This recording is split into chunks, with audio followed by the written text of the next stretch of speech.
नमस्कार, मैं हूं प्रियांशी श्रीवास्तव। पाकिस्तान के कंगाली का आलम कुछ यूं है कि मुल्क को चलाने के लिए अब उसे अपनी राष्ट्रीय पहचान का सौदा करना पड़ रहा है। पाई पाई को मोहताज पाकिस्तान ने आखिरकार अपनी सरकारी एयरलाइन PIA यानी कि पाकिस्तान इंटरनेशनल एयरलाइंस को नीलाम कर दिया है। यह कोई साधारण बिजनेस की डील नहीं है, बल्कि दुनिया के सामने पाकिस्तान की उस बेबसी की तस्वीर है जहां उसे घर चलाने के लिए अपनी कीमती चीज नीलाम करनी पड़ रही है। आज समझेंगे कि आखिर नौबत यहां तक कैसे आई कि पाकिस्तान को अपना सफेद हाथी बेचना पड़ा। कहानी शुरू होती है पाकिस्तान के उस कंगाली से जो अब छिपने का नाम नहीं ले रही है। पाकिस्तान पर कर्ज का इतना बोझ है कि बिना IMF यानी कि इंटरनेशनल मॉनेटरी फंड की मदद के वहां का सिस्टम एक दिन भी नहीं चल सकता है। और IMF का साफ कहना था, अगर मदद चाहिए तो जो सरकारी कंपनियां घाटे में चल रही हैं उनका बोझ उतारना होगा। PIA उनमें से सबसे ऊपर थी। दशकों से ये एयरलाइन सिर्फ घाटा दे रही थी। कभी भ्रष्टाचार, कभी राजनीति और कभी खराब मैनेजमेंट ने इसे अंदर से खोखला कर दिया। आलम ये थे कि ये एयरलाइंस उड़ कम रही थी और पाकिस्तान के खजाने को जमीन में ज्यादा धंसा रही थी। आखिरकार सरकार के पास इसे बचाने के अलावा कोई विकल्प नहीं बचा। अब बात करते हैं उस हाई वोल्टेज नीलामी की जिसने दुनिया भर में पाकिस्तान का मजाक बना दिया। ये कोई मामूली ऑक्शन नहीं था, इसे लाइव टीवी पर दिखाया गया ताकि दुनिया देखे कि सब कुछ पारदर्शी है।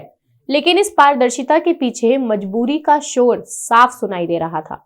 पाकिस्तान ने बेस प्राइस रखा था 100 अरब पाकिस्तानी रुपए, यानी कि करीब 3000 करोड़ भारतीय रुपए।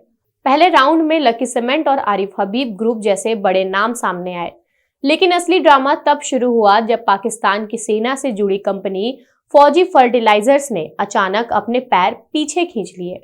इस वक्त लगा कि नीलामी फेल हो जाएगी, लेकिन तभी आरिफ हबीब ग्रुप ने मोर्चा संभाला।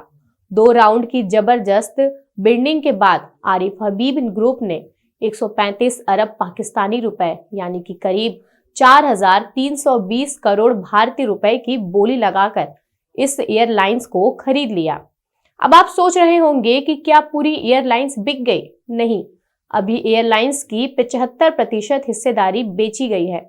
बाकी 25% हिस्सेदारी के लिए सरकार ने 90 दिनों का वक्त दिया है। लेकिन शर्त बड़ी कड़ी है। जो नया मालिक है उसे अगले 5 सालों में इस एयरलाइंस में करीब 80 अरब रुपए का फ्रेश इन्वेस्टमेंट करना होगा। मतलब सिर्फ खरीदने से काम नहीं चलेगा, इसे दोबारा आसमान में ले जाने के लिए भारी निवेश की जरूरत है। लेकिन सवाल ये है कि क्या इससे पाकिस्तान की गरीबी मिट पाएगी? हकीकत ये है कि ये सिर्फ एक डैमेज कंट्रोल है।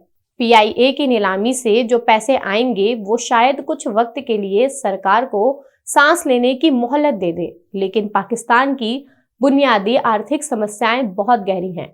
पाकिस्तान के आम लोगों के बीच इस खबर का इम्पैक्ट बहुत इमोशनल है। वहां के लोग इसे नेशनल प्राइड की हार मान रहे हैं। एक दौर था जब PIA की टैगलाइन हुआ करती थी, great people to fly with. आज वही लोग अपनी ही एयरलाइन को बिकते देख रहे हैं।